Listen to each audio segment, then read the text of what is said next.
It seems like these days, no matter what you say, someone's losing their ever-loving mind.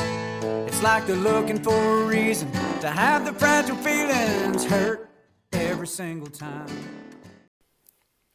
O is for offensive. No offense, John Rich, but your song is kinda dumb and a bit reductionist. The first few lines, which I included here, have a ring of truth to them, probably by accident, but I don't believe that this is a recent phenomenon, and I'll get into that later. I didn't include the rest of the song, but I'll just say that I think Johnny Boy missed something crucial. It is entirely possible that he doesn't know what offended means. I mean, it's country music, which notoriously caters to simple thinkers and religious hypocrites, and he is a male, which means he'll never be censored, even if he is truly offensive. Which he is. Don't watch the video for this song. And besides, his man solution is to pour beer on the entire problem. So how seriously can you take this song anyway? In my experience, alcohol makes everything worse, especially in combination with an emotional male. So, what does offensive actually mean? And is there some kind of objective universal standard for determining whether you should be offended or whether you're just being oversensitive? As a basic definition, to be offensive means to inspire feelings of extreme anger, insult, or disrespect in another person or group of people. The offensive content could be as casual as a comment or behavior, or as official as an article or book, a piece of art, or a policy.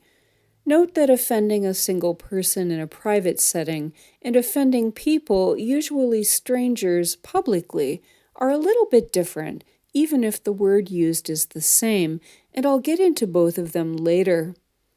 For both situations, however, I'll say here that offensive status is subjective. Feelings are subjective by definition, as we all know. But for general public offense, it is the public majority that defines that which is offensive. Note that even if the majority believes something is true or moral, doesn't make it so.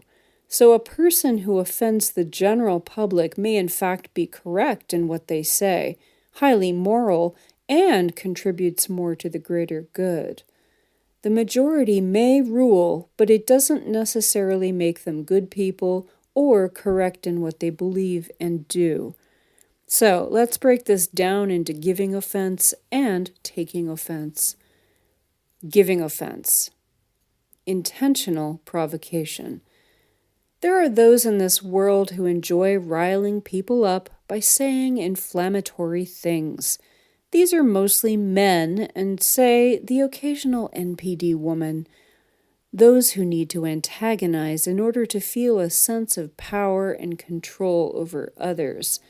Males are generally untouchable when they say things to deliberately hurt people, and interestingly and unsurprisingly, they also comprise the vast majority of people who tend to comment on and complain about people being offended.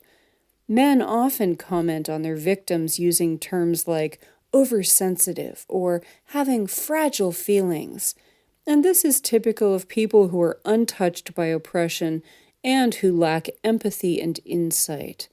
Personally, I don't think oppressors and perpetrators of crime should be defining the offensive acts and the actual crimes they commit. For example, rapists shouldn't be defining what rape is and is not, and males should not be dictating how females react to offensive and antagonistic male comments and behavior. Unintentional offensiveness. Every single one of us offends at least one person sometime in our lives without meaning to. That seems to be the nature of complex human interaction, and it is usually due to either misunderstanding, ignorance, or just a difference of opinions for the average offended reaction. And of course, we all know actual oversensitive people. Yes, that does exist. So it is also always possible to say something innocuous and have it offend someone who is reacting based on a personal trauma or mental health issues. The important thing here is to deal with the offense you've given in an appropriate way. If you actually said something inflammatory out of ignorance, then the best policy is to apologize and learn from it. But much of the time, the unintentional offense giving is not worth that much attention, especially if you're a woman. Like I said earlier, people can get offended at just about anything, so unless you either want to shut up completely or to spend your entire life apologizing for everything you say and do, it's best just to put on a brave face and hold your ground. The best policy is to be aware of to whom you're speaking and only speak about things you know about. This tends to be a big problem for men as they tend to bullshit and make things up in order to cover up their insecurity, gain control over situations, and garner admiration from other people. Hint to all men, you have 2 ears but only 1 mouth. You seldom use the former and overuse the latter. Please fix.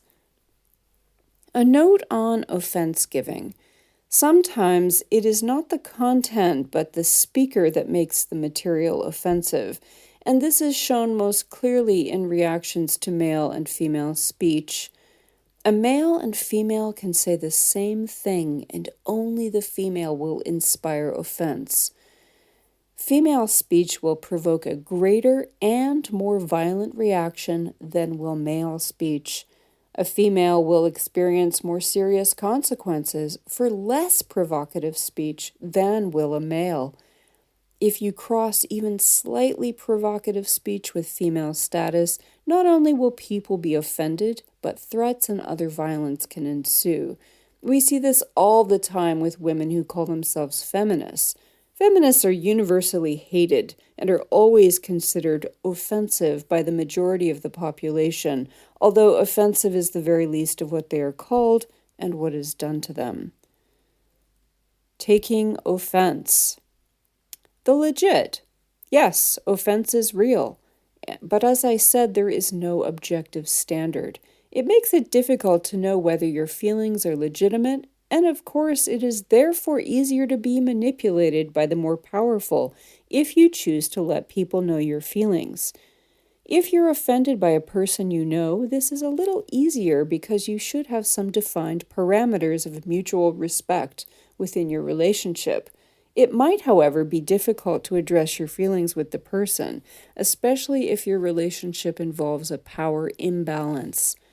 If you are offended by public material, there's not much you can do about it, especially if you're in the minority. For example, the majority of people may accept femininity and the assorted practices women adhere to religiously, but you, as a gynocentrist, find femininity rituals offensive because they force women into a position of subservience and humiliation. Even if you are 100% correct in feeling offended, you are in the minority.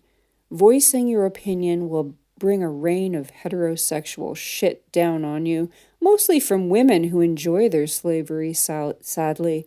So what can you do? Well, you have a choice.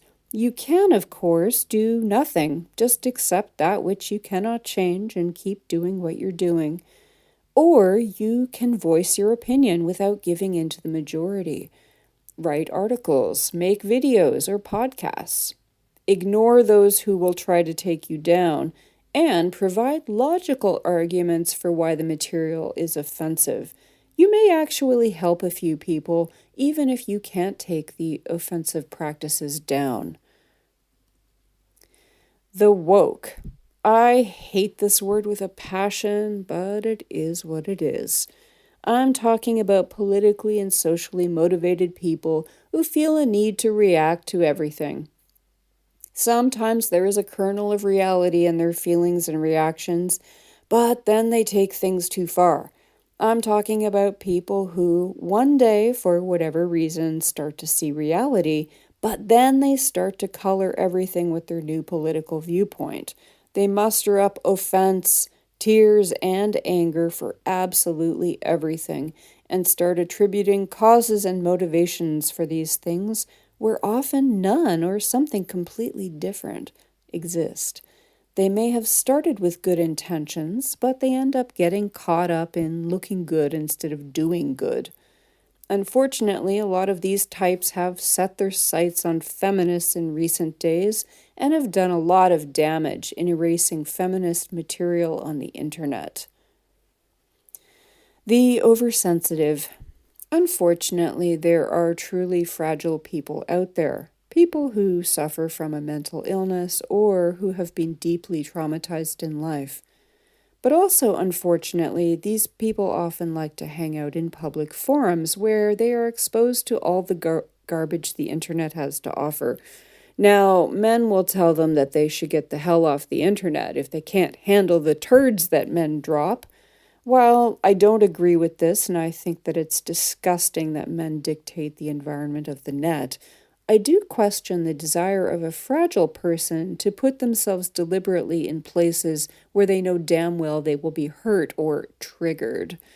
Anyhow, legitimately fragile people tend to be offended regularly, and when they choose to enter feminist circles, they can do a lot of damage when they lose control. I wrote a little post about this in a post called Oppression Olympians, and you can see a link to that post below. The cognitively dissonant. These are the folks who can't handle the truth, and I myself tend to fall prey to them as I am an unrepentant truth teller.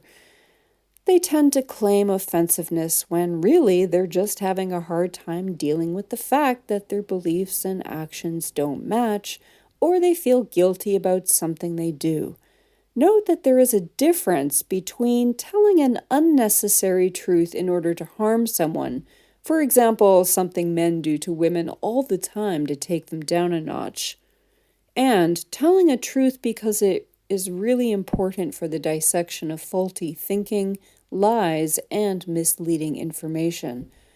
A lot of gynocentrists and even liberal feminists fall victim to accusations of disrespect and offensiveness when they dare to question a patriarchal practice, when really all they are doing is pointing out a truth that makes people uncomfortable. Are we more fragile? I'm going to say yes and no here. I think it's quite possible that people may have been more easily offended in the past. I can't speak for cultures outside the West, but it seems that there were so many more social rules in the past than there are now, and you could cause offense and destroy your social standing by simply wearing the wrong outfit or addressing a person in the wrong way.